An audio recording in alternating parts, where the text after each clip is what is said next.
Saludos de éxito divino, bienvenido, bienvenida a Escuela Sabática Profundizada, lección titulada De la contaminación a la purificación. Soy el ministro Enoc Martín, con ustedes en el análisis profundo de la palabra de Dios. Analicemos la sección titulada El carnero y el macho cabrío. El occidente versus el oriente. Veamos la ubicación geográfica de este combate. Para ello leamos Daniel capítulo 8, el verso 2. Durante la visión me vi junto al río Ulai, en Susa, capital del reino, en la provincia de Elam. El río Ulai. Veamos lo que comenta el espíritu de profecía en el libro Testimonios para los ministros. En la página 113 declara: las visiones que él tuvo junto a las riberas del Ulai y del Hidekel, los grandes ríos de Sinar, están hoy en proceso de cumplimiento y todos los acontecimientos predichos pronto ocurrirán. Ríos como Ulai y el Hidekel. Este último se identifica como el Tigris. Estos dos ríos se ubican, según el espíritu de profecía, en Sinar, la actual Irak. Básicamente, entonces, este combate se efectuó en Babilonia, lo que hoy es Irak. Ahora leamos sobre los combatientes. Daniel capítulo 8, el versículo 3 declara: alcé mis ojos y vi un carnero junto al río. Tenía dos cuernos altos. Uno era más alto que el otro, aunque el más alto había sido el último en despuntar. Tenemos al carnero que, según los expertos, es un ariete. Y este carnero, siendo un ariete, es un animal de pelea. Daniel capítulo 8, el versículo 4, vi que el carnero hería con los cuernos al oeste, al norte y al sur, y ninguna bestia podía parar ante él, ni había quien escapase de su poder. Actuaba según su voluntad y se engrandecía. Obsérvese las direcciones hacia donde este carnero ataca. Ataca hacia el oeste, ataca hacia el sur y ataca hacia el norte, pero no ataca hacia el este o al oriente. ¿Por qué? Porque el carnero mismo está ubicado en el este o en el oriente, que al final es lo mismo. Veamos al otro combatiente. Daniel capítulo 8, el versículo 5 declara: mientras yo pensaba, un macho cabrío vino del oeste. Corría tan deprisa que ni tocaba la tierra. Este macho cabrío tenía un cuerno notable entre sus ojos. Verso 6. Vino hasta el carnero de dos cuernos que yo había visto junto al río y corrió contra él con todo el ardor de su fuerza. Es impresionante notar que este macho cabrío, independientemente lo que represente, viene del oeste, es decir, del occidente, hacia el oriente. Por eso decimos que es un combate entre el occidente y el oriente. ¿Qué región gana? Leamos lo que dice Daniel capítulo 8, el versículo 7. Vi que llegó junto al carnero, lo atacó furiosamente y quebró sus dos cuernos, y el carnero no tuvo fuerza para resistirlo. Después el macho cabrío derribó por tierra al carnero y lo pisoteó. Ni hubo quien librase al carnero de su poder. Entonces, según lo que hemos leído, el que gana es el macho cabrío y el que pierde es el carnero o ariete. En otras palabras, gana el occidente y pierde el oriente en este combate. Ahora identifiquemos a estos dos animales. Daniel capítulo 8, el versículo 20. Aquel carnero que viste con dos cuernos representa los reyes de Media y de Persia. Entonces, el carnero representa al imperio de los medos y los persas. Interesantemente, leímos que tiene dos cuernos, pero uno era más alto que el otro, porque un cuerno representa a los medos y el otro cuerno representa a Persia. Persia destacó más que los medos, por eso tiene un cuerno más grande este carnero. Impresionantemente, en la actualidad, el que sobrevive como nación es Persia. Por eso es que fue más grande y destacó y aún sigue destacando en nuestro tiempo, bajo los siguientes términos. En 1935, Persia se cambió de nombre a Irán. Actualmente, entonces, el cuerno más grande del carnero es llamado Irán. En este combate pierde el imperio medo-persa ante el occidente. Sigamos entonces leyendo Daniel capítulo 8, el versículo 21. El macho cabrío es el rey de Grecia y el cuerno que tenía entre sus ojos es el primer rey. Se identifica al macho cabrío con Grecia. Entonces Grecia le gana al imperio de los medos y los persas, según lo que hemos analizado. Ahora veamos el cuerno grande que tenía el macho cabrío entre sus ojos. Según lo que hemos leído, representa al primer rey del imperio de Grecia. ¿Y quién fue? Alejandro Magno. Alejandro Magno fue el primero que condujo o dirigió el occidente contra el oriente. Alejandro Magno tenía un ejército enorme que se caracterizaba por llevar lanzas de 4.5 o 5 metros de altura. Alejandro Magno se inspiró en Aquiles. Aquiles, quizá usted lo recuerda bajo la frase el talón de Aquiles. Fue un personaje que se destacó en el combate. Era experto y no peleaba bajo ninguna bandera, es decir, no se sometía bajo ningún rey. Alejandro Magno se inspiró en Aquiles y Napoleón se inspiró en Alejandro Magno. Alejandro Magno se destacó en dirigir el occidente hacia el oriente en combate. Alejandro Magno se destacó en dirigir un ejército que utilizaba lanzas enormes de 4.5 de altura y de 5 metros de altura. Alejandro Magno se destacó en unir por primera vez el occidente con el oriente. Alejandro Magno se le describió y pronosticó su muerte.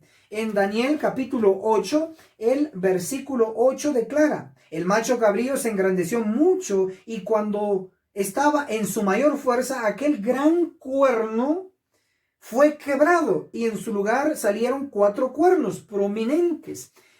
El gran cuerno quebrado simbolizaba la muerte de Alejandro Magno.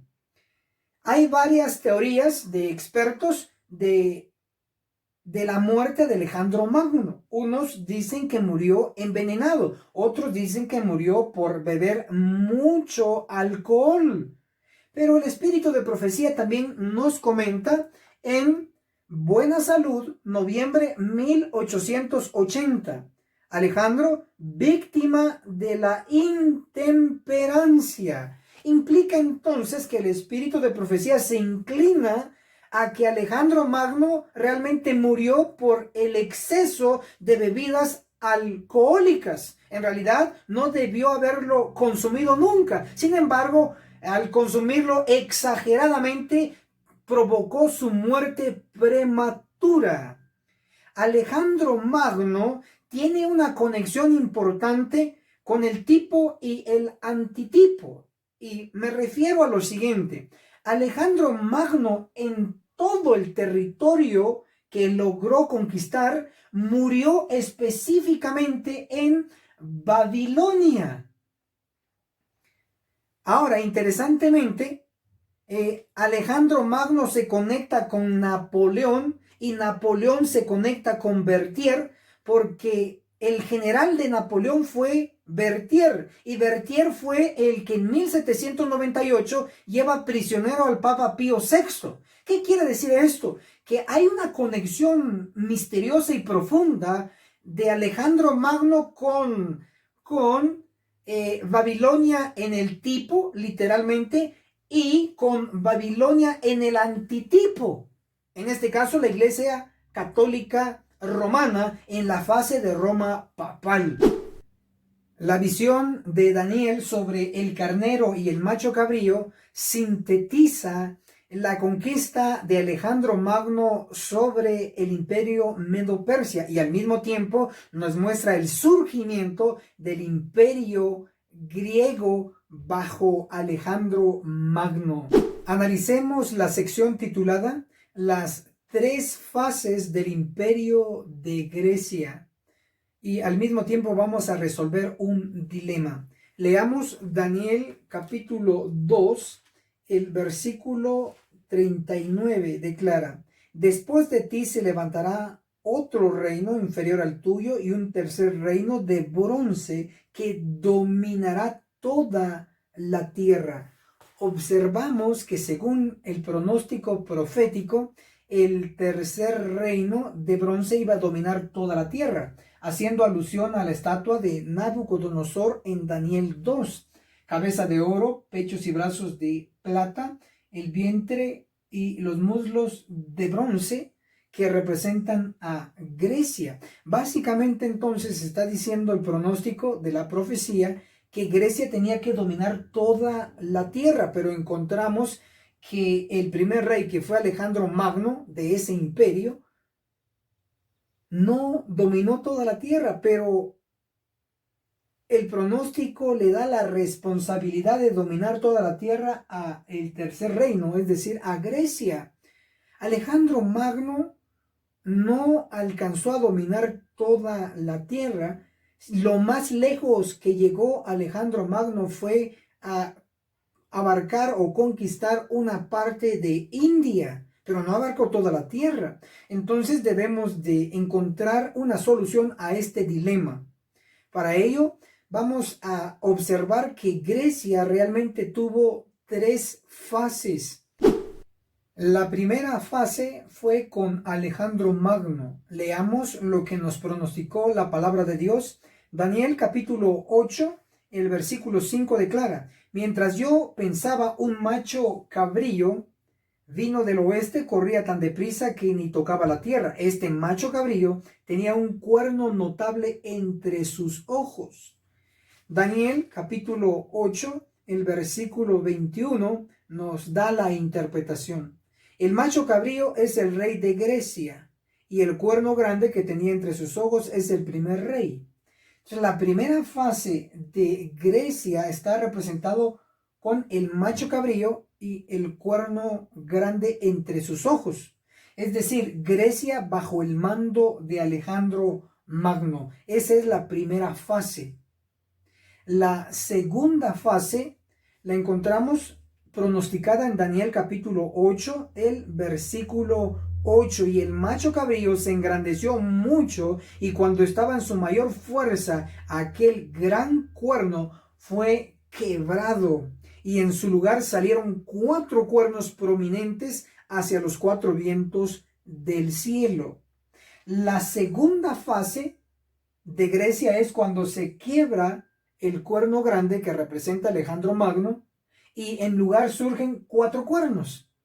Entonces, esos 4 cuernos forman la segunda fase de Grecia. Veamos la interpretación. Daniel capítulo 8, el versículo 22. Los 4 cuernos que sucedieron al que se quebró representan 4 reinos que saldrán de esa nación, pero no tendrán el mismo poder.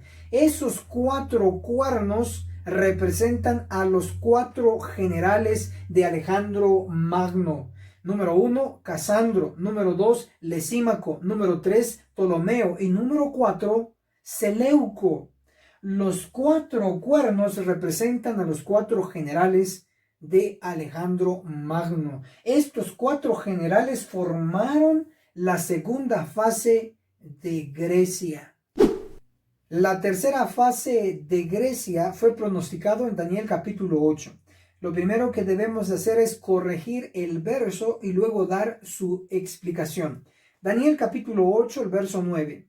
De uno de ellos salió un cuerno pequeño que creció mucho, dice esta versión, pero la versión King James en inglés, la versión que usó Elena de White para sus escritos inspirados, dice que creció extremadamente. En lugar de la palabra mucho, debe decir extremadamente. Hacia el sur y hacia la tierra hermosa. En la mayoría de las versiones en español solo se da 2 direcciones, pero en la versión King James en inglés hay 3 direcciones. Es decir, en la mayoría de las versiones en español se omitió una dirección. Debe leerse así: hacia el sur y hacia el este y hacia la tierra deseable. Debe colocarse la dirección omitida este. Entonces el versículo con la traducción correcta debe estar así. Daniel 8, el verso 9. De uno de ellos salió un cuerno pequeño que creció extremadamente hacia el sur y hacia el este y hacia la tierra deseable. La interpretación la tenemos en Daniel capítulo 8, el versículo 23. Al fin del reinado de ellos, es decir, de los 4 cuernos o de los 4 generales de Grecia, al fin del reinado de ellos, cuando los rebeldes lleguen al colmo de la maldad, se levantará un rey altivo de rostro, maestro en intriga. Está hablando de un rey altivo. Un rey en el simbolismo está representado por un cuerno. Básicamente, cuando dice se levantará un rey altivo de rostro, implica se levantará un cuerno altivo. Este cuerno es el cuerno que creció en extremo. Después de leer estos versículos, podemos comentar lo siguiente. El cuerno o el rey altivo surgió de uno de los 4 cuernos del macho cabrío. O puesto de otra manera, el cuerno o el rey altivo surgió de uno de los 4 generales de Grecia. Por lógica y respaldado por la historia, puesto que el cuerno representa un poder, podemos preguntarnos qué poder surgió después del imperio de Grecia. Y la respuesta es Roma. Por lo tanto, este cuerno que creció en extremo representa a Roma. Pero podemos respaldarlo también desde otro ángulo. Daniel, el capítulo 7, el versículo 8, habla de un cuerno pequeño. Y sabemos que es el papado. Daniel capítulo 7, el versículo 20, hablando del mismo poder, declara: de ese mismo cuerno que tenía ojos y boca, que hablaba con mucha arrogancia y parecía mayor que sus compañeros. Observemos que el cuerno de Daniel 7, que al inicio fue pequeño, pero luego creció porque era mayor que sus compañeros, tiene también un paralelismo entre el cuerno de Daniel 8, el versículo 9, donde dice: de uno de ellos salió un cuerno pequeño que creció extremadamente. El cuerno de Daniel capítulo 7 al principio es un cuerno pequeño, luego este cuerno crece. En conexión al cuerno de Daniel capítulo 8, el cuerno al principio es pequeño y luego crece extremadamente. Vemos entonces que en el cuerno de Daniel 7 representa al poder romano en su fase papal. Y el cuerno de Daniel 8 también representa al poder romano, pero no solo la fase papal, sino que mucho más. ¿Por qué? Porque es un cuerno que no solo creció, sino extremadamente lo hizo. El cuerno de Daniel 8, que creció extremadamente, representa a Roma en sus diferentes fases. Primero, este cuerno representa a Roma imperial, que surgió en el 63 antes de Cristo y cayó o concluyó en el 476 después de Cristo. Este cuerno también representa a Roma papal, que surgió en el 538 y cayó o concluyó en 1798. Este cuerno de Daniel 8 también representa a Roma dividida, es decir, nuestro mundo presente. Lo que estoy diciendo es que este cuerno que creció extremadamente abarca desde el año 63 antes de Cristo, cuando surgió Roma imperial, y llega hasta la segunda venida de Cristo. Y eso lo reafirma Daniel capítulo 8, el versículo 23, donde habla del rey altivo. Acuérdense que en el simbolismo un rey está representado por el cuerno. Entonces aquí el rey altivo es el cuerno que creció extremadamente. Daniel capítulo 8, el versículo 25, hablando de este cuerno, dice: se levantará contra el príncipe de los príncipes, pero sin mano humana será quebrantado. El hecho de que va a ser destruido sin mano humana implica que Dios mismo lo va a destruir. Segunda de Tesalonicenses, el capítulo 2, el versículo 8 declara: entonces se manifestará aquel inicuo a quien el Señor matará con el aliento de su boca y destruirá con el resplandor de su venida. La profecía pronostica en Daniel 8, el verso 25, que sin mano humana será quebrantado el cuerno que creció extremadamente. Indica entonces que intervendrá la parte divina, en este caso Cristo, destruyéndolo en su segunda venida. Por eso hemos dicho que este cuerno que creció extremadamente abarca desde el inicio de Roma imperial hasta la segunda venida de Cristo. Y esto también lo enseña la cartilla de Escuela Sabática, edición adultos, Daniel, el primer trimestre, enero-marzo 2020, en la página 75. Este cuerno pequeño representa a Roma en sus dos fases, pagana y papal. Daniel vio a Roma primero en su fase imperial y pagana, cuando combatía contra el pueblo judío y los cristianos primitivos, y después en su fase papal, que continúa hasta nuestros días y se proyecta hacia el futuro. Comentario Bíblico Adventista, tomo 4, página 868. Entonces, este cuerno que creció extremadamente representa a Roma, abarcando sus tres fases: imperial, papal y Roma dividida. Nuestro tiempo. Con el conocimiento que hemos acumulado hasta aquí podemos comprender fácilmente y mucho mejor la extensión territorial que el cuerno que creció extremadamente abarcó. Para ello vamos a leer lo que nos dice la Biblia en Daniel capítulo 8, el versículo 9 en la versión corregida.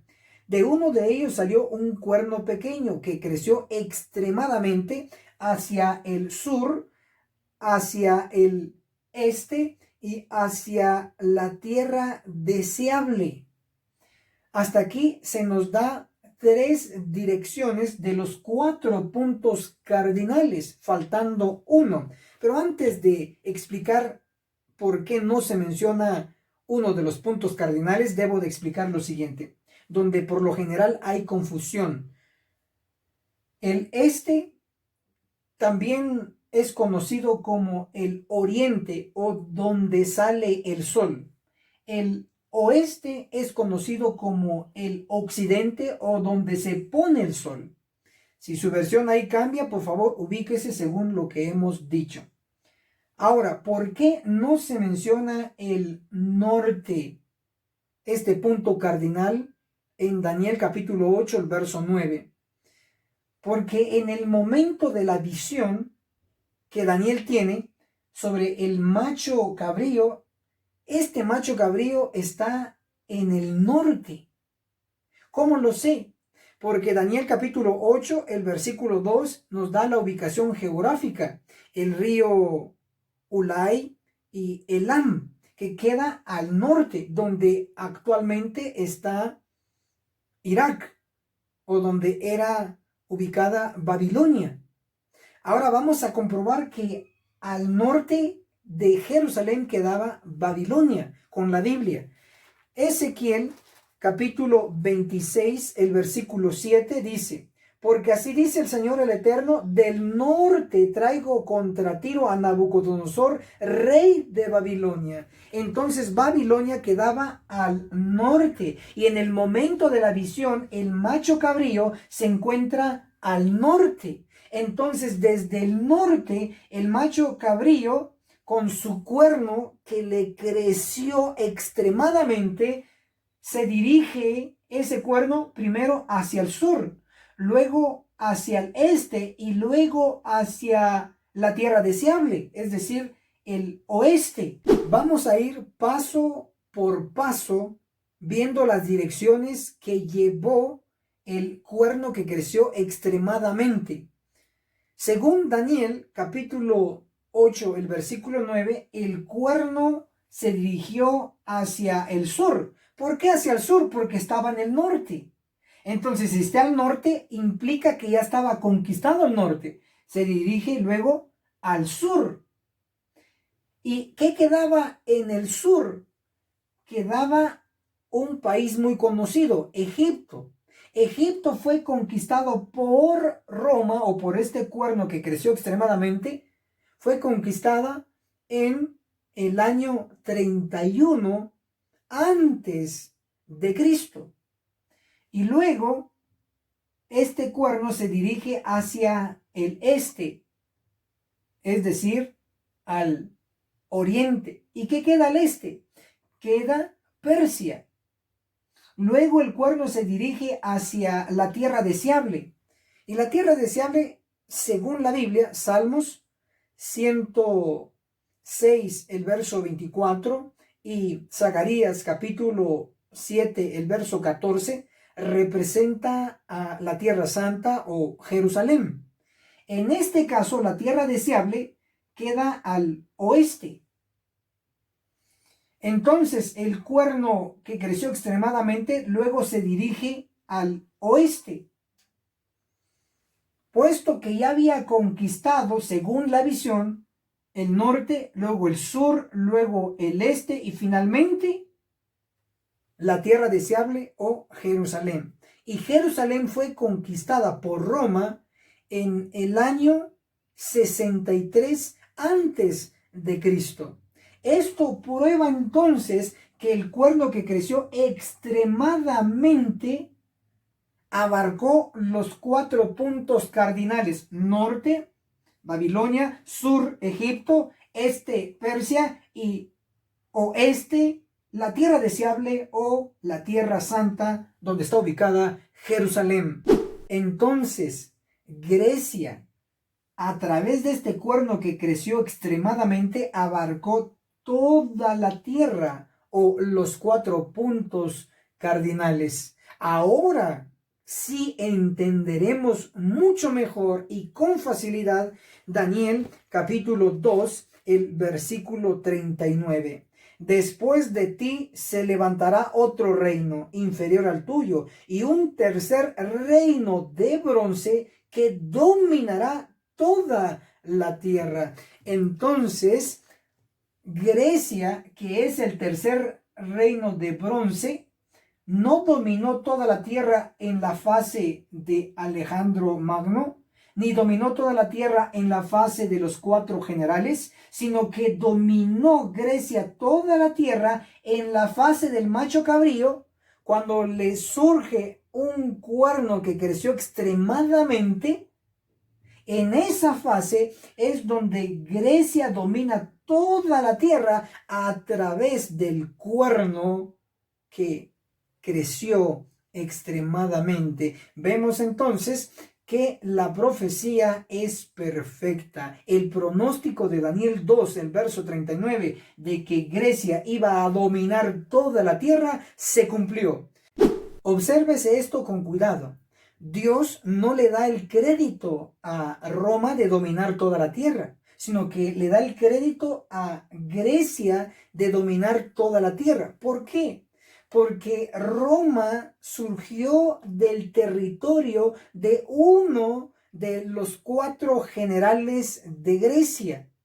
En el simbolismo, este cuerno que creció extremadamente surgió de uno de los 4 cuernos del macho cabrío. Puesto que el macho cabrío es Grecia y uno de esos cuernos es un general de Grecia, entonces podemos decir que el cuerno que creció extremadamente, o Roma, surgió de Grecia. Y por eso es que Dios le da el crédito a Grecia de abarcar o dominar toda la tierra y no se lo da a Roma, porque los orígenes de Roma fueron Grecia, donde la historia falla en mostrarnos este punto muy profundo. La profecía nos lo revela. Hoy podemos decir afirmativamente que Roma surgió de Grecia. Ese es su origen. Analicemos la sección titulada La obra que realizó el cuerno que creció extremadamente. Hasta aquí sabemos que el cuerno representa a Roma. Veamos entonces lo que Roma realizó. Según Daniel capítulo 8 realizó 5 puntos. Número 1, Daniel 8, el verso 1 declara: echó por tierra parte del ejército. ¿Qué representa el ejército aquí? De acuerdo a Éxodo capítulo 12, el verso 41, Dios compara a su pueblo de Israel con el ejército del Señor. Entonces, el ejército aquí, puesto que está hablando de la época de Roma, solo puede representar al pueblo cristiano. Es decir, Roma echó por tierra al pueblo cristiano, los mató, y eso se comprueba con la historia. Número 2, Daniel 8, el verso 11 declara: pisoteó las estrellas. Roma pisoteó las estrellas. Estrellas en profecía, ¿qué representan? Para ello podemos leer lo que dice Apocalipsis 12, el verso 1, donde menciona y describe a una mujer vestida del sol con una corona con 12 estrellas. ¿Qué representan esas 12 estrellas? Para ello se puede leer también Mateo capítulo 10 del 1 al 4, donde encontramos que Cristo eligió a sus 12 apóstoles. Hechos de los Apóstoles, libro de Elena G. de White, en el capítulo 2, titulado La preparación de los 12, página 16, declara: como en el Antiguo Testamento los 12 patriarcas eran los representantes de Israel, así los 12 apóstoles son los representantes de la iglesia evangélica. Las 12 estrellas colocadas en la corona, en la cabeza de la mujer, representa primero a los 12 patriarcas en el Antiguo Testamento, porque Dios les dio autoridad a ellos. Y segundo, representa a los 12 apóstoles, que Dios también les dio autoridad en su iglesia. Puesto que estamos hablando de Roma, y los que estaban en la época de Roma no eran los patriarcas, sino que eran los apóstoles. Por lo tanto, esto se cumple directamente con los 12 apóstoles. Cuando Roma pisoteó a las estrellas, Daniel 8:11, hace referencia a que Roma mató a los apóstoles, y eso se comprueba con mucha evidencia. Por mencionar algunos casos, Pedro fue crucificado de cabeza por Roma. Pablo, apóstol de Jesucristo, fue decapitado en Roma y por Roma. Y así podemos seguir mencionando casos de los apóstoles.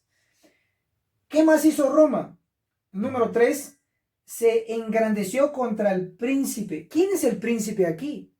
Es Cristo, y eso se puede comprobar con Daniel 9:25 cuando dice el Mesías príncipe, haciendo referencia a Cristo.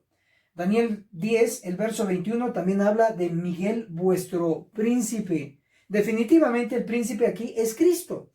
Y Roma estaba como imperio cuando Cristo nació como hijo de hombre en nuestra tierra. Entonces Roma se engrandeció contra el príncipe, es decir, contra Cristo, porque fue Roma que utilizó la cruz para matar a Cristo. Fue Roma la que autorizó el matar a Cristo. En ese sentido, se engrandeció contra el príncipe. Eso está registrado en Daniel capítulo 8, el verso 11. El cuerno que creció extremadamente, es decir, Roma, la cuarta cosa que realizó, según Daniel 8:12, quitó el continuo. Y la quinta cosa que realizó fue que quitó el santuario, de acuerdo a Daniel 8:12. Hasta aquí hemos visto que el cuerno que creció extremadamente grande, o Roma, realizó 5 actividades, y las más resaltables, donde nos vamos a enfocar, es que quitó el continuo y el santuario.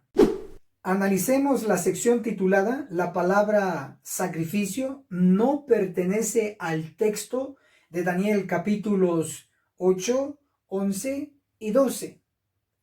Daniel capítulo 8, el verso 11 declara continuo sacrificio en la mayoría de las versiones en español. Sin embargo, la única vez que se menciona la palabra sacrificio en el original hebreo es en Daniel capítulo 9, el verso 27. Hace mención de la palabra sacrificio, pero no en relación al continuo, sino aislado totalmente. Entonces, en Daniel capítulo 8, el verso 11, si dice continuo sacrificio, no pertenece al texto la palabra sacrificio en relación al continuo. ¿Y cómo lo sabemos? Por lo que está escrito en la palabra inspirada. Primeros escritos, libro de Elena G. de White, el capítulo El tiempo de reunión, en la página 74 declara: entonces vi en relación con el continuo, Daniel 8:12, que la palabra sacrificio había sido provista por la sabiduría humana y no pertenece al texto. Entonces, la palabra sacrificio en relación al continuo no aparece en el original. Si su Biblia o su versión dice sacrificio en relación al continuo, por favor, bórrelo. Pecado es tenerlo ahí. Ese es añadir a la palabra. No pertenece al texto. Estos versos deben ser corregidos en su Biblia si usted quiere seguir avanzando con la real verdad presente. Continuo sacrificio, Daniel 8:11, se elimina la palabra sacrificio. Continuo sacrificio, Daniel 8:12, se elimina la palabra sacrificio. Continuo sacrificio, en Daniel 8:13, se elimina la palabra sacrificio. Continuo sacrificio, en Daniel 11:31, se elimina la palabra sacrificio. continuo, sacrificio. En Daniel 12:11 se elimina la palabra sacrificio porque no pertenece al texto. La Biblia, el original, solamente nos menciona continuo, continuo, continuo, continuo y continuo. Analicemos la sección titulada El sábado y el santuario, dos verdades gemelas. Para ello vamos a leer inicialmente Daniel capítulo 8, el versículo 11. Aún contra el príncipe del ejército se engrandeció y quitó el continuo, y el lugar de su santuario fue echado por tierra. Tenemos el continuo y el santuario. Leamos ahora para comprender mejor este texto profético lo que dice Levítico capítulo 19, el versículo 30. Guardad mis sábados y venerad mi santuario. Sábado y el santuario. Ahora leamos Levítico capítulo 26, el versículo 2. Guardad mis sábados y reverenciad mi santuario. Sábado y santuario. Está el patrón. También debemos analizar el santuario terrenal y el santuario celestial. En el santuario terrenal, según Hebreos capítulo 9, del versículo 1 al versículo 4, nos dice que se formaba del lugar santo y lugar santísimo. En el lugar santísimo estaba el arca del pacto, y el arca del pacto contenía las tablas del testimonio. Éxodo capítulo 31, el verso 18 nos habla de esas tablas de piedra que fueron escritas directamente con el dedo de Dios.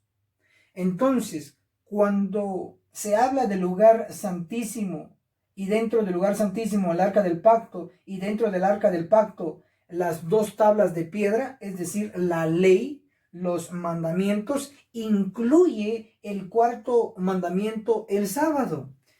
Sabemos que eso está escrito en Éxodo capítulo 20, versículo 8. Acuérdate del día sábado para santificarlo. También tenemos Deuteronomios, el capítulo 5, el verso 12, que nos dice la verdad en relación al sábado. Entonces, podemos decir que en el lugar santísimo estaba el arca del pacto, y el arca del pacto contenía las dos tablas de piedra, es decir, la ley, y en la ley está el cuarto mandamiento, el sábado. Ahí es donde encontramos la conexión entre el sábado y el santuario. Pero esta misma verdad se ve en el santuario celestial. Encontramos que en Hebreos capítulo 8, el versículo 5, que el santuario terrenal era una copia de lo que hay en el cielo.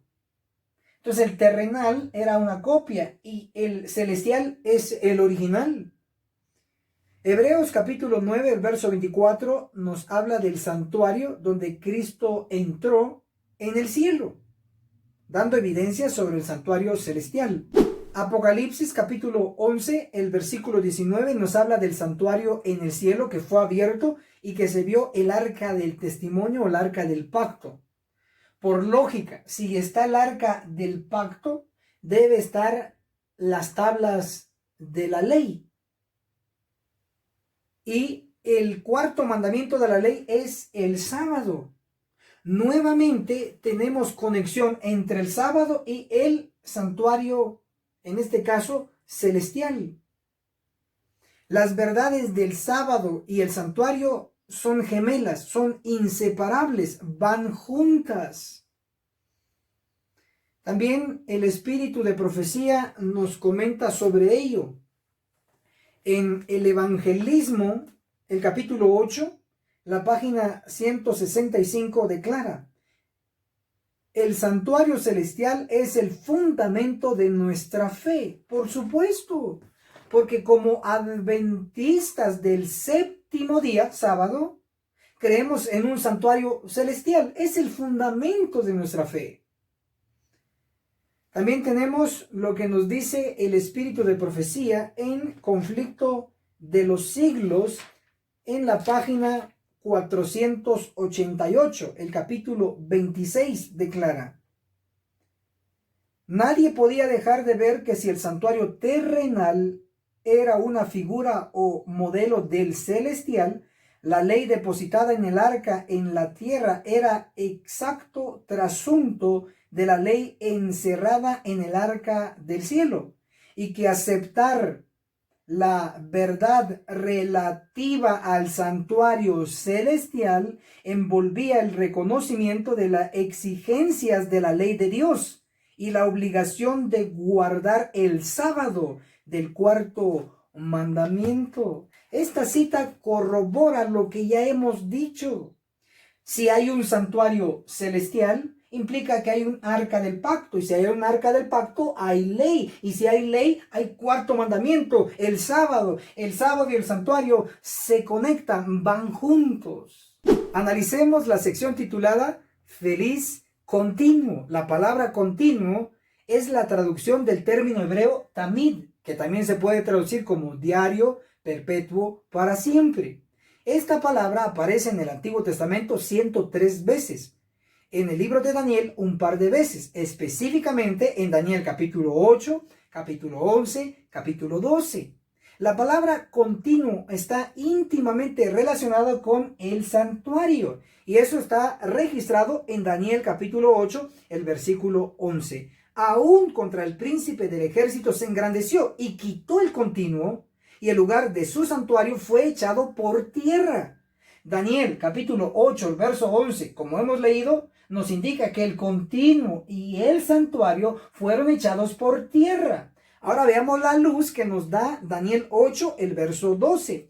A causa de la prevaricación, el ejército y el continuo le fueron entregados. Echó por tierra la verdad y prosperó en todo lo que hizo. Daniel capítulo 8, el verso 12, lo que nos indica es que lo que fue echado por tierra fue la verdad. Y Daniel 8, 11 lo que nos indica que fue echado por tierra fue el continuo y el santuario. Eso indica a las claras que el continuo y el santuario son verdad. Dos verdades, uno el continuo, otro el santuario. El continuo, la palabra en sí, se relaciona con tiempo, porque es continuo. Pero ¿qué verdad de la Biblia representa el continuo? ¿Qué verdad de la Biblia tiene que ver con tiempo? La verdad del sábado, porque el sábado es continuo. Y eso se puede corroborar con Éxodo, el capítulo 31, el versículo 16. Declara así: guardarán pues el sábado los israelitas, celebrándolo de generación en generación por pacto perpetuo. Está sumamente claro. La verdad que será continuo, será para siempre, es la verdad del sábado en conexión con el santuario. A este nivel de nuestro estudio ya sabemos que el cuerno que creció extremadamente de Daniel 8, el verso 9, representa a Roma en sus distintas etapas. Y de acuerdo a Daniel 8, el verso 11 y el verso 12, este mismo poder, es decir, el cuerno o Roma, fue el que quitó el continuo y quitó el santuario y los echó por tierra. Hemos aprendido que el continuo y el santuario representan verdades. El continuo, una verdad que tiene que ver con tiempo, y este tiempo es el sábado. Por lo tanto, el que quitó el sábado fue Roma. Y eso lo sabemos porque lo hemos escuchado, lo hemos estudiado y lo hemos corroborado. Sabemos que Roma odia el sábado, por eso lo quitó. Pero el espíritu de profecía también nos lo reafirma. El libro Conflicto de los Siglos, el capítulo 4, titulado Fieles portantorchas, en la página 70 declara: entre las causas principales que motivaron la separación entre la verdadera iglesia y Roma, se contaba el odio de esta hacia el sábado bíblico. como se había predicho en la profecía, el poder papal echó por tierra la verdad. ¿Quién quitó la verdad del continuo, la verdad del sábado y lo echó por tierra? Roma. Está definitivo que el continuo representa la verdad del sábado y el que lo quitó fue Roma. La exaltación del domingo como día de reposo ocurrió así según la historia. Número 1, la Biblia enseña que Cristo resucitó muy de mañana el primer día de la semana. Por lo tanto, los seguidores de Roma y falsos convertidos al cristianismo empezaron a considerar las horas de la mañana del primer día de la semana como horas sagradas. Y número 2, extendieron el tiempo de las horas de la mañana hasta el mediodía. Y número 3, finalmente, involucraron todo el día, el primer día de la semana, como día sagrado, según ellos. Así fue como se exaltó el día domingo como día de reposo, pero falso. Y así fue como se hizo a un lado al continuo, al sábado, y el domingo, el falso día de reposo, ocupó su lugar. Hasta aquí sabemos que el continuo representa la verdad del sábado y el sábado ha estado continuo desde la creación y seguirá estando continuo para siempre, aún en la tierra nueva y cielo nuevo para siempre. Génesis capítulo 2, el verso 3 nos muestra que Dios o Cristo reposó el sábado.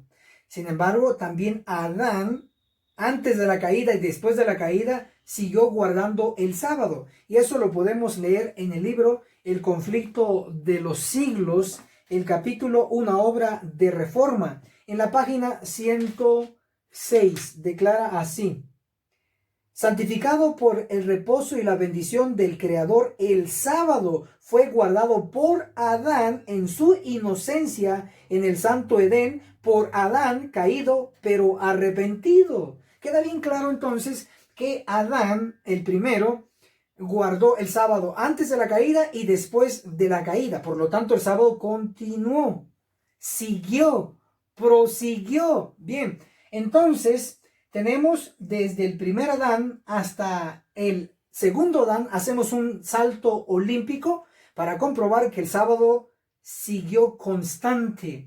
Lucas capítulo 4, el verso 16 nos dice que conforme a su costumbre, Cristo fue a la sinagoga el sábado. Desde el primer Adán al segundo Adán, como lo registra Romanos capítulo 5, el verso 14 y el verso 15, en el tiempo del segundo Adán, específicamente cuando fue crucificado, habían transcurrido 4000 años. Y eso lo podemos corroborar en el libro El conflicto de los siglos, en el capítulo Una profecía significativa, en la página 375, declara así: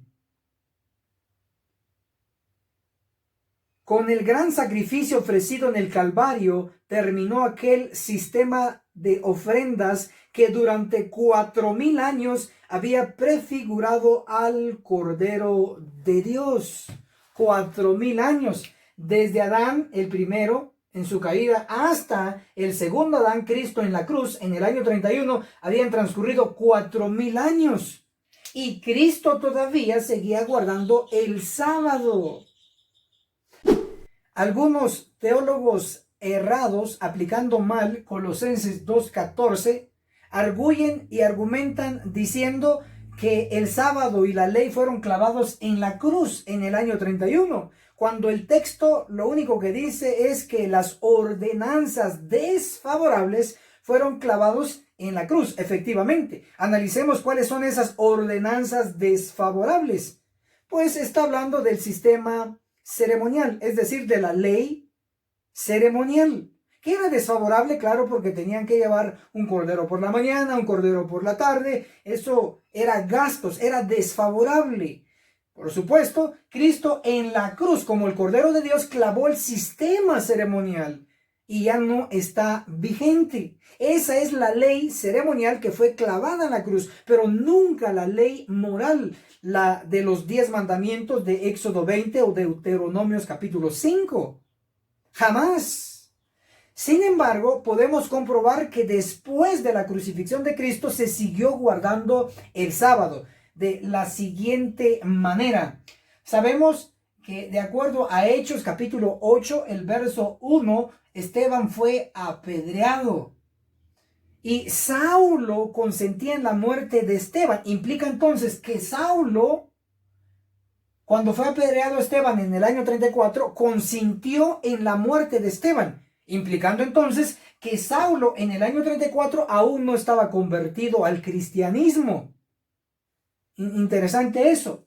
Pero Gálatas capítulo 1, el versículo 11 y el versículo 12, Saulo, que luego se llamó Pablo, nos da su testimonio de quién lo entrenó. Gálatas capítulo 1, el verso 11 declara: os hago saber, hermanos, que el evangelio que ha sido anunciado por mí no es de hombres. Verso 12, pues ni lo recibí ni lo aprendí de ningún hombre, sino por revelación de Jesucristo. ¿Quién le enseñó a Pablo? Le enseñó Jesucristo mismo. Gálatas capítulo 1, el versículo 18 nos dice el tiempo. Después, pasados 3 años, fui a Jerusalén a ver a Pedro y estuve con él 15 días. ¿Quién entrenó entonces a Pablo? No fue Pedro, no fue otro apóstol, sino fue Cristo mismo el que lo entrenó durante 3 años, según lo que hemos leído. Entonces, en el año 34, Saulo no está convertido, pero justo después del apedreamiento de Esteban, Saulo se convierte en el apóstol Pablo y lo entrena Cristo mismo. Lo educó Cristo mismo. Por lo tanto, Pablo, sus prácticas no pueden estar erradas. Si Cristo clavó la ley de los 10 mandamientos en la cruz, debió haberle enseñado eso a su nuevo discípulo, en este caso su nuevo apóstol. Pero vamos a encontrar que, contrario a ello, le enseñó a seguir guardando la ley, porque nunca fue clavada la ley moral de los 10 mandamientos. Y eso se comprueba en el libro de Hechos, el capítulo 17, el versículo 2. Y como acostumbraba, Pablo fue a la sinagoga y por 3 sábados razonó con ellos de las Escrituras. Esto me suena familiar. Hechos 17, el verso 2, conectado con Lucas 4:16, hay un paralelismo sorprendente, porque Lucas 4:16 nos habla de que Cristo era su costumbre ir el sábado a la sinagoga, y Hechos 17:2 nos muestra que Pablo tenía por costumbre también, al igual que su maestro Cristo, de ir todavía después de la crucifixión, después del año 34, ir a la sinagoga por sábado tras sábado. Saulo, sorprendentemente, después del año 31, es decir, después de la crucifixión, después del año 34, que habían pasado 3 años y medio desde la crucifixión de Cristo, Saulo todavía sigue guardando el sábado, porque su maestro lo guardaba y porque su maestro Cristo le siguió enseñando que su ley sigue vigente. Nunca le dijo que estaba eliminada o clavada en la cruz. Entonces, Saulo sigue guardando el sábado en la sinagoga, sábado tras sábado, de continuo en continuo. El sábado no paró, siguió vigente.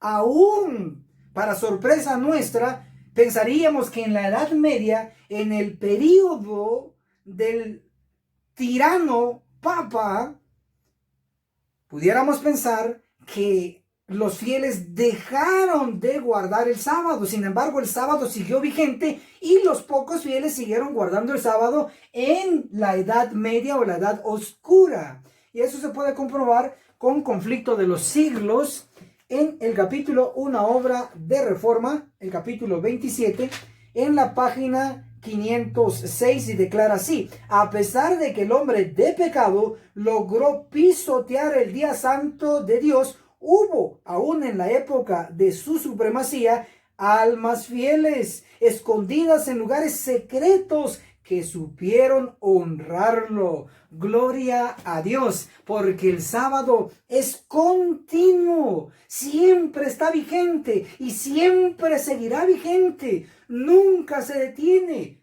Los fieles lo han guardado en todas las edades, aún en la Edad Media. Después de que acabó la Edad Media, viene el año 1844, Daniel 8:14, los 2300 años, el fin de ese periodo fue 1844. Surge aquí en la tierra la Iglesia de Dios, la Iglesia Adventista del Séptimo Día. El nombre lo indica todo. Una iglesia defensora del séptimo día, del sábado bíblico, del sábado de la creación. La iglesia adventista del séptimo día desde 1844 levantó la verdad del sábado y la protege, la defiende. Hasta nuestra fecha 2020, la iglesia adventista sigue aún guardando el sábado. Nosotros, como adventistas del séptimo día, amamos guardar el sábado y lo defendemos a capa y a espada, por decirlo así, por supuesto. Entonces, el sábado sigue vigente en nuestro tiempo, pero muy próximo está la purificación de la iglesia y el fuerte pregón, ley dominical, y luego las plagas, y finalmente tiene que venir Cristo y llevarse a su pueblo para el tercer cielo. ¿Cuánto tiempo se requerirá? Veamos lo que dice el libro del Espíritu de Profecía, primeros escritos, en la página 16, nos da el tiempo. Juntos entramos en la nube y durante 7 días fuimos ascendiendo al mar de vidrio, donde Jesús sacó coronas y nos las ciñó con su propia mano. ¿Cuántos días de ascensión? ¿Cuántos días? 7 días, 7 días. Si Cristo viene un miércoles de noche, mitad de semana, si ocurriera así, implicaría que tendríamos un sábado de camino. Tendríamos que parar en algún planeta para guardar el sábado, porque el sábado es continuo, siempre está vigente. En cualquier parte tendremos el bendito sábado. Después que concluyan los 1000 años en el tercer cielo, la nueva Jerusalén descenderá a la tierra. Cristo resucitará a los impíos, ellos estarán vivos por un corto tiempo, luego atacarán la ciudad, la metrópolis, la nueva Jerusalén, y entonces Cristo hará descender fuego del cielo y los consumirá. Todos los impíos quedarán como cenizas bajo las plantas de los pies de los redimidos.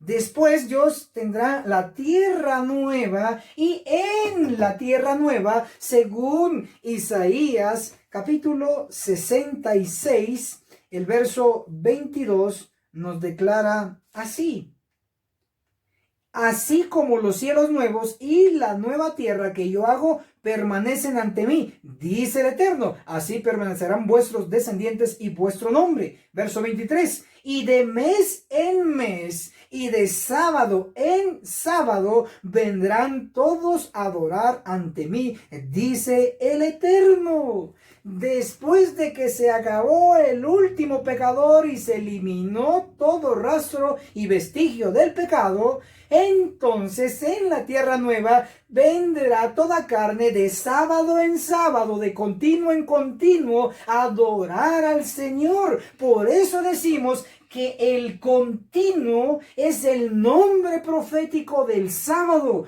que desde la creación y por todas las edades ha estado continuo, continuo, continuo, continuo, continuo, y aún en la tierra nueva seguirá siendo el continuo para siempre, el infinito.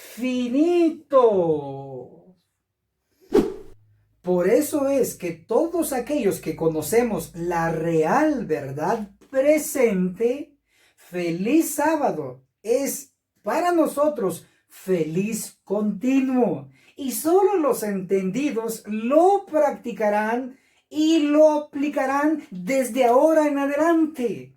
Porque es muy común decir, feliz sábado, feliz sábado, feliz sábado. Es muy común. No estoy diciendo que esté mal. Sencillamente es muy común. ¿Por qué no en nuestro nivel avanzado de verdad utilicemos el nombre profético del sábado continuo?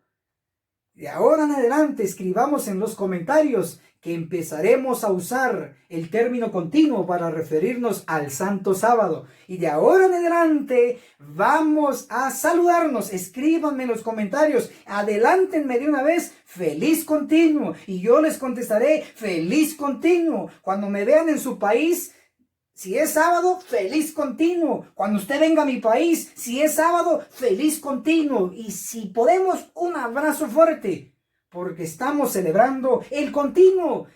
Feliz continuo anticipado. Bendiciones.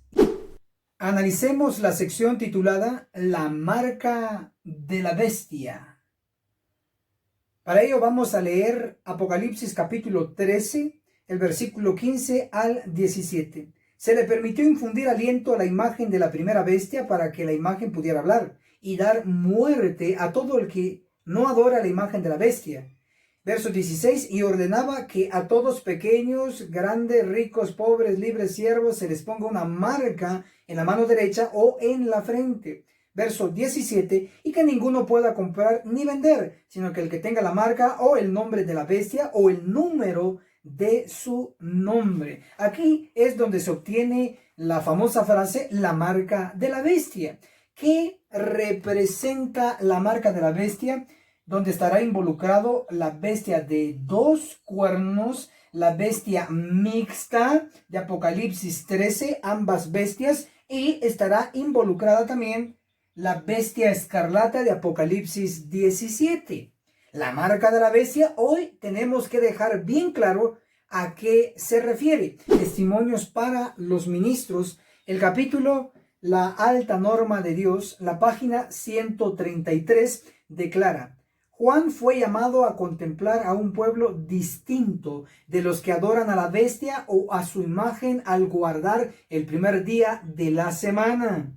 La observancia de este día es la marca de la bestia. El primer día de la semana es el domingo. Por lo tanto, la marca de la bestia será la observancia del día domingo.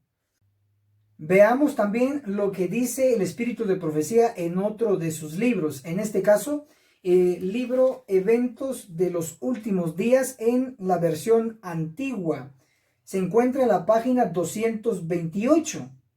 Si usted tiene la versión de Eventos de los Últimos Días, versión nueva, está en la página 190. Leo: cuando llegue la prueba se manifestará claramente qué es la marca de la bestia.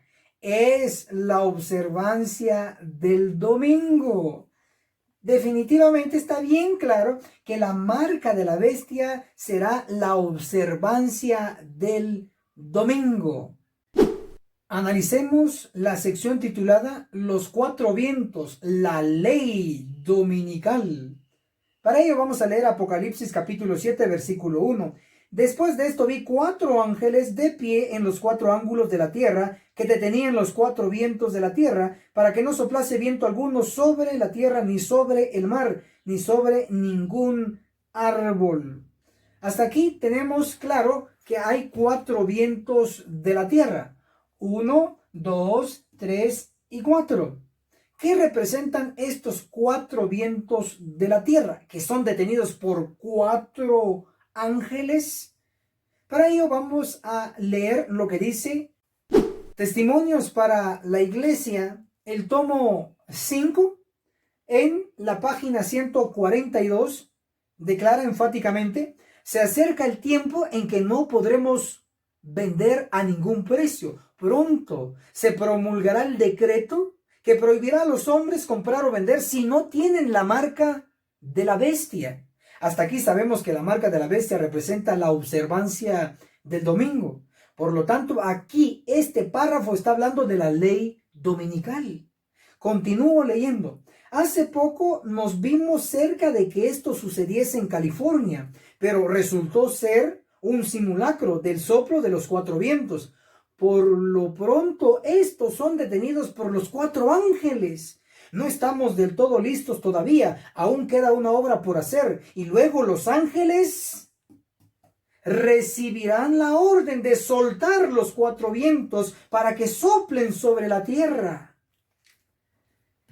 Esto implica entonces que los cuatro vientos de la tierra de Apocalipsis 7:1 representan la ley dominical que hasta el momento está siendo detenido por los cuatro ángeles. Por eso es que hoy no hay ley dominical a nivel mundial. ¿Por qué? Porque está siendo detenido por los cuatro ángeles. Definimos entonces que los cuatro vientos de la tierra representan la ley dominical. Analicemos la sección titulada La ley dominical después del juicio de Ezequiel 9. Apocalipsis capítulo 12, el verso 17 dice: y el dragón, Satanás, se iró contra la mujer, la iglesia, y fue a hacer guerra contra la descendencia de ella, los que guardan los mandamientos de Dios y la fe de Jesús. Los mandamientos de Dios incluye el cuarto, que es el sábado, el continuo.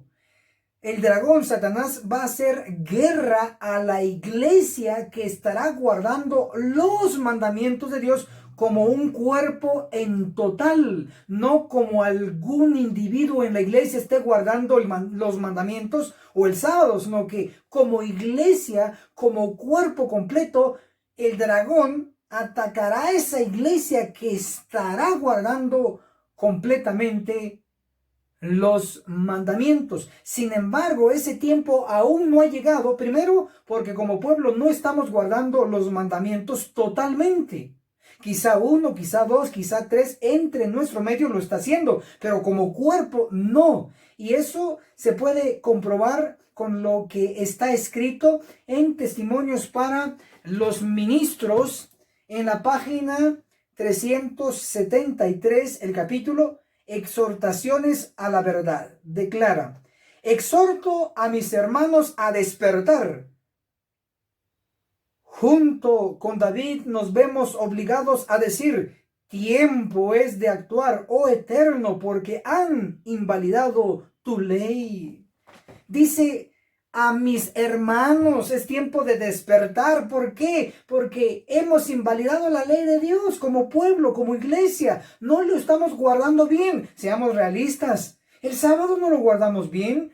Algunos compran en sábado, venden en sábado, realizan ciertos negocios en sábado, ven televisión en sábado, el fútbol en sábado, etcétera, etcétera, etcétera. No estamos guardando completamente el sábado y mucho menos el resto de los mandamientos. Por eso dice: a mis hermanos, despierten, porque han invalidado la ley del Señor.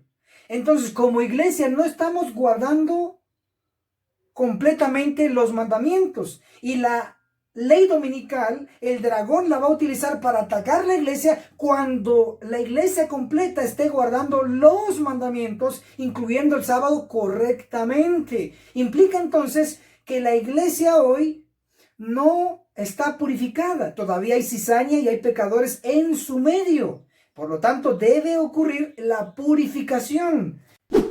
Testimonios para los Ministros, el mismo libro, en el capítulo Exhortaciones a la verdad, la página 373 declara: el Señor obrará para purificar a su iglesia. ¿Quién va a obrar? El Señor. ¿Qué va a hacer? Purificar a su iglesia. Os digo en verdad que el Señor está por trastornar las instituciones que llevan su nombre. No puedo decir exactamente cuán pronto ha de comenzar este proceso refinador, pero no será diferido por mucho tiempo. ¿Quién va a purificar la iglesia? El Señor, Cristo mismo. Testimonios para la iglesia, el tomo 1, en la página 98, declara: no digamos detén tu mano, oh Dios, la iglesia debe ser purificada y eso sucederá. El mismo libro, Testimonios para la Iglesia, el tomo 1, la página 175 nos va a mostrar cómo va a ser purificada la iglesia. No lo estamos inventando, solo lo estoy leyendo. Testimonios para la Iglesia, el tomo 1, página 175, declara muy enfáticamente: y vi que el Señor, Cristo, le estaba sacando filo a su espada en el cielo para cegarlos. Ojalá que toda persona que profesa tibiamente su creencia pudiese comprender la obra de limpieza que Dios está por realizar entre su pueblo profeso. Puesto que la iglesia no está purificada, debe urgentemente ser purificada por Él y a través de sus ángeles también. Cuando la iglesia esté libre de pecado y de pecadores, entonces los que queden formando la iglesia serán los que lograrán pasar de la iglesia militante a la iglesia triunfante. Esa iglesia ya purificada, como un cuerpo, como un todo, estarán guardando los mandamientos de Dios, igual sus conversos que ellos van a traer. En ese entonces es cuando el dragón se aira contra la mujer y va a combatir a sus descendientes, los que guardan los mandamientos de Dios, incluyendo el sábado, el continuo, perfectamente guardado, como Dios manda.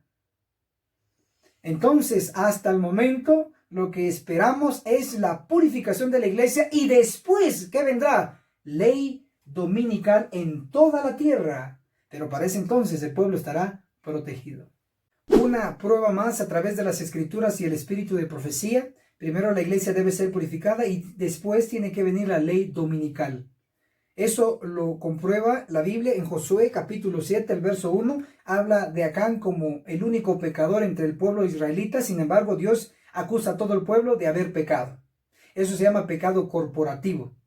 Y eso lo confirma la Biblia también en Josué capítulo 7, el versículo 13, diciendo: levántate, santifica al pueblo y diles: santifícalos para mañana, porque el eterno Dios de Israel dice así: cosas condenadas hay en medio de ti, Israel. No podrás hacer frente a tus enemigos hasta que quites de tu medio las cosas condenadas. Esto es muy claro, que el pueblo de Israel no pudo hacer frente a sus enemigos si había un solo pecador en su medio. En ese entonces era Acán el único, al menos en ese momento. ¿Qué pasó? Habían venido de ganar una batalla grande allá en Jericó y fueron luego a otra batalla que se llamaba el lugar Ahí, y ellos perdieron y murieron varios israelitas. Entonces fue extraño, ganaron una grande y perdieron una pequeña. Dios le dijo: hay pecador, hay anatema en medio de ti, yo no puedo protegerte a menos que quites al pecador, y así vas a poder hacer frente a tus enemigos. Josué capítulo 7 nos muestra que el pueblo de Israel tuvo que quitar a los pecadores de su medio para luego hacer frente a sus enemigos. Josué capítulo 7, el verso 24 y el verso 25 lo enseñan así: Acán, sus hijos, sus hijas y todas sus pertenencias fueron apedreados y luego quemados. En nuestro tiempo debe haber personas con el mismo pecado que Acán, y el espíritu de profecía lo confirma. Testimonios para la iglesia, el tomo 5, en la página 146, nos dice: si la presencia de un solo Acán bastó para debilitar a todo el campamento de Israel, podemos sorprendernos ante el escaso éxito que coronan nuestros esfuerzos ahora que cada iglesia y casi cada familia tiene su Acán. De seguro entonces en cada iglesia hay un Acán, y casi en cada familia, espero que su familia y la mía no haya ningún Acán, pero en cada iglesia de seguro hay un Acán, según lo que está escrito. Si hay 900 iglesias, ¿cuántos Acanes tenemos? 900 Acanes, y obviamente hay más iglesias, por lo tanto hay miles y miles de Acanes alrededor del mundo en nuestra iglesia. Así como fue necesario primero quitar a el pecador Acán en aquel entonces, también ahora, en nuestro tiempo, Cristo mismo intervendrá con sus santos ángeles para limpiar o purificar la iglesia de los pecados y pecadores. Finalmente, entonces, la iglesia estará purificada y lista para hacer frente a sus enemigos, en este caso, la ley dominical. El espíritu de profecía, en Primeros Escritos, el capítulo El tiempo de angustia, declara: vi un edicto que se repartieron ejemplares por distintas partes de la tierra, el cual ordenaba que si dentro de determinado plazo no renunciaban los santos a su fe peculiar y prescindían del sábado, es decir, del continuo, para observar el primer día de la semana, quedaría la gente en libertad para matarlos. La ley dominical exclusivamente se dirigirá al pueblo de Dios que esté guardando el continuo, es decir, el sábado bíblico. El continuo, como bien ya hemos explicado, está íntimamente relacionado con el santuario, en este caso el santuario celestial. Y en el santuario celestial ya empezó el juicio investigador de los muertos. Y cuando termine de los muertos va a ser seguido por el juicio de los vivos aquí en la tierra. Por lo tanto, el continuo tiene una clave secreta en relación al juicio de los vivos. Sorprendentemente, en el libro de Daniel, el término continuo es mencionado 5 veces. Numerémoslo y contémoslo. Número 1, continuo, es decir, el sábado está en Daniel 8:11. Número 2, continuo, es decir, el sábado está en Daniel 8:12. Número 3, el continuo, el sábado está en Daniel 8:13. Número 4, continuo, es decir, el sábado está en Daniel 11, el verso 31. Y número 5, continuo, es decir, el sábado está en Daniel 12:11. 5 menciones del término continuo. Podemos hacer ahora la conexión con Ezequiel capítulo 9, el verso 6, donde se nos da 5 categorías de personas, donde dice matad. Cristo le ordena a sus ángeles, matad. Número 1, viejos. Número 2, jóvenes. Número 3, vírgenes. Número 4, niños. Número 5, mujeres. Léalo en su propia Biblia y verá que está escrito, no lo estamos inventando. Son 5 categorías de los que van a morir y que no obtendrán el sello del Dios vivo en sus frentes. Hacemos entonces la conexión 5 veces en la palabra continuo en el libro de Daniel y 5 categorías que van a morir en nuestro medio que no obtendrán el sello. El espíritu de profecía nos comenta en el libro voluminoso llamado Cartas y Manuscritos con Anotaciones, el tomo 1, en la página 189 declara así: ¿no ven a esos hombres? 1, 2, 3, 4, 5, señalando a los ángeles. ¿No ven a esos hombres sanguinarios que vienen con sus armas? Definitivamente serán 5 ángeles enviados por Cristo a eliminar a estas 5 categorías. Por lo tanto, los viejos van a ser eliminados por el ángel 1, los jóvenes por el ángel 2, las vírgenes por el ángel 3, los niños por el ángel 4 y las mujeres por el ángel 5. Todas estas 5 categorías no recibieron el sello porque en lugar de estar en contra de las abominaciones en la iglesia o en contra de los pecados en la iglesia, estuvieron a favor, estuvieron tranquilos, calladitos, calmados, para que no los criticaran, para que no los echaran de la iglesia, etcétera, etcétera, etcétera. Pero al final lo tendrán que pagar con los ángeles. Es mejor pagar el precio ahora. Debemos gemir, debemos clamar contra las abominaciones en la iglesia, como está escrito en Ezequiel 9, el verso 3, verso 4. Y si hacemos eso, vamos a recibir el sello del ángel, el sello de inmortalidad, que nos protegerá primero de estos 5 ángeles y segundo nos va a proteger de la ley dominical, los 4 vientos que van a soplar en toda la tierra. Maravilloso, la palabra de Dios es perfecta. Hoy, en el momento que usted escucha este mensaje, aún no han pasado los ángeles a destruir, no han empezado, pero sí está pasando el ángel a observar quién está gimiendo y quién está clamando para ver si le coloca el sello en la frente. Espero que el ángel nos encuentre ocupados compartiendo la real verdad presente y no estar de brazos cruzados. Que el cielo nos pueda seguir ayudando para seguir sonando alarma en la amada Iglesia de Dios. Y esto fue Escuela Sabática Profundizada. Hermano y hermana, el Señor nos ha llamado la atención para que estemos activos de ahora en adelante. Es nuestra oportunidad de darle like a este video para que más lo puedan ver. Es nuestra oportunidad de compartir este video cargado de la real verdad presente para advertir al resto de nuestros hermanos queridos. Y juntos lo estamos logrando. Bendiciones y gracias por todo el apoyo. Esforcémonos con todo el poder que Dios nos ha dado y nos veremos en la cumbre del Monte Sión. Hasta la próxima.